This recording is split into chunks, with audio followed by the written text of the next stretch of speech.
Audio Jungle.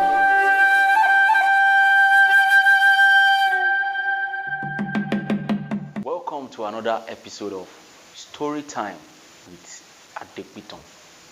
Hope you enjoyed the last time. Today we are going to be having another interesting story to tell. This has to do with the story of Al-Hassan and the magic frog. This story happened a long time ago in a very remote village. Adamu, as they all know in the village, is a very brave and strong warrior. In fact, he is also a hunter that hunts big games in the forest. But he has no wife. In the middle of the town, there used to be a well. This well is considered to be sacred. And why is because heavenly bodies, the people living in the sky, above the sky, do come to this well to fetch water once a while. In fact, in very rare occasion. One of his hunting journey, he walked by the well and he sighted a very pretty lady fetching water from the well. This must be one of the angels from heaven, he thought to himself. But being a very shy person, Adamu is a very shy man. He finds it difficult to approach a lady. With all his exploits, that happens to be his weakness. He was only looking at this lady from far off. He couldn't even go near to say hi. When the lady was done fetching her water, she went back to the sky. Immediately he thought to himself, how do I get acquainted to this beautiful creature? I want to make this beautiful creature my wife. Who can help me get a message across to this beautiful angel in heaven? So he sought for help. He thought to himself, why worry when there is vulture that can fly? So he went to Vulture's house and said, please, I need you to help me deliver a message in the sky. Vulture said, the sky is too high for me to fly to. I can only fly far, not high. So I'm sorry, I can't help you. He left Vulture's place. And he thought to himself again, who else can I send? Then he remembered Mother Hen. The hen should be able to help me. At least it has a wings too. He went to the house of Mother Hen and he told her his story. The Mother Hen declined. These wings you are saying, they are just for camouflage. They are only protective guards to protect my chicks from the Aigoo. Immediately he heard the Aigoo. Said, oh, don't worry. I have a better option in the Aigoo. And immediately he ran off to the Aigoo's house. Everybody knows the Aigoo.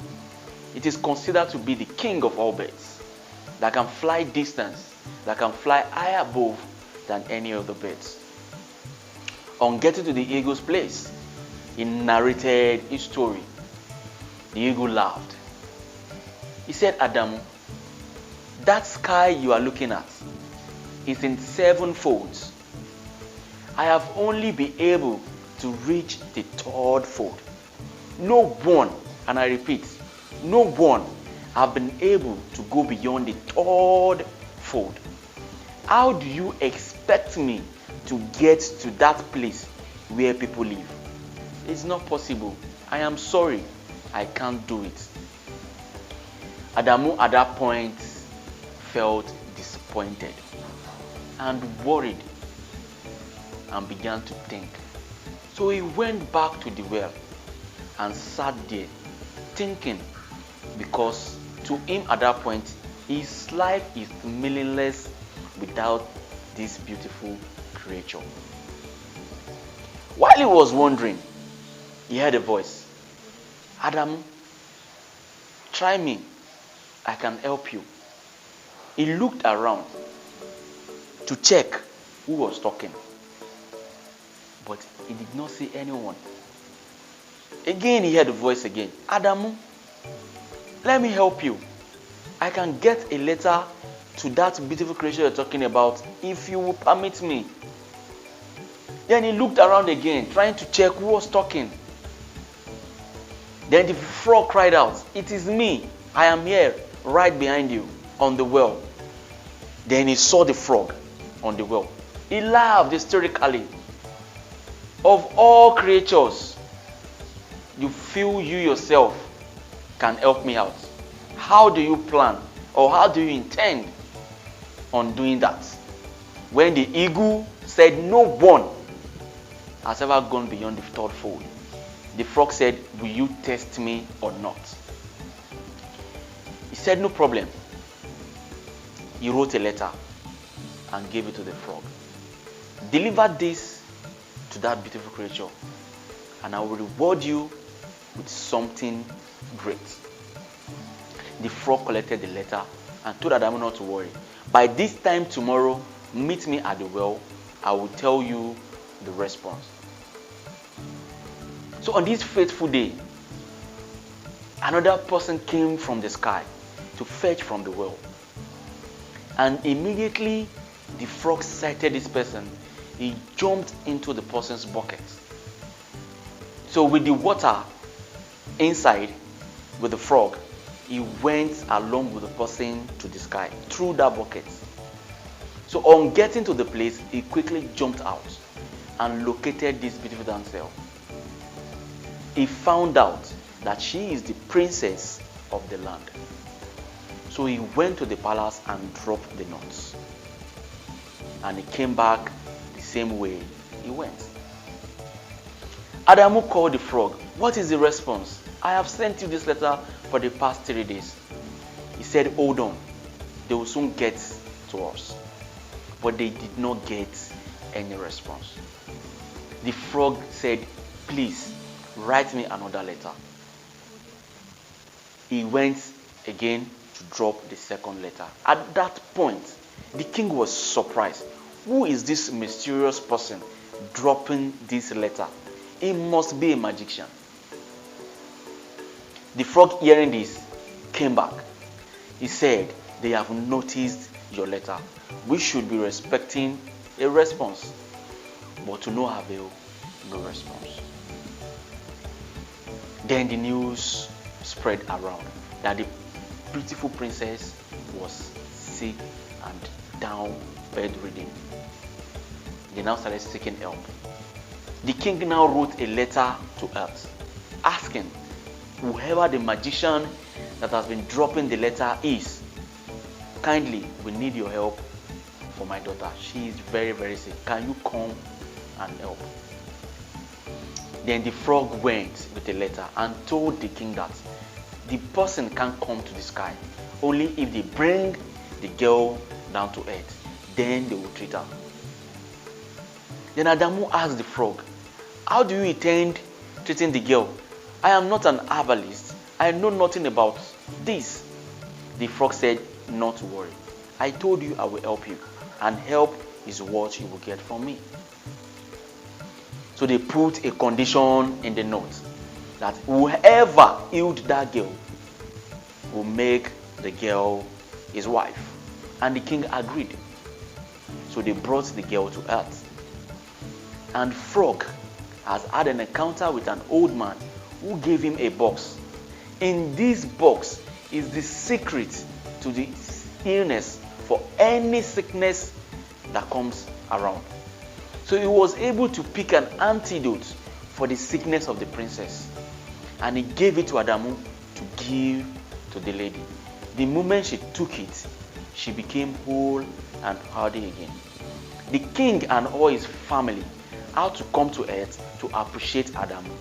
and did not hesitate to give Adamu the princess to marry. At the end, he was happy and he was glad. And he called the frog. He said to the frog, I never knew you could achieve this for me. I have for once never believed you are this mighty. I see you to be a little and nothing of use for me. I have sought far and wide for people who I thought could help, who I thought are big. But you being little, in your wisdom, you have helped me. So I am going to give you half of my riches for this great deed you have done for me. And that is how the story ends. What is the moral behind this story? Never, I repeat, never in life should you look down on people.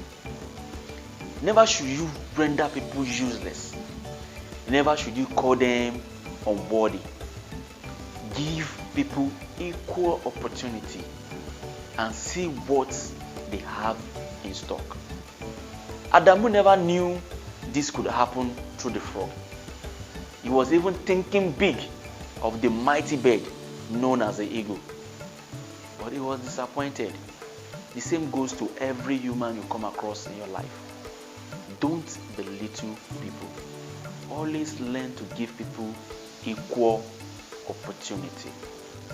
Thank you for watching, and I hope to see you again. Join us same time next week for another thoughtful African traditional stories.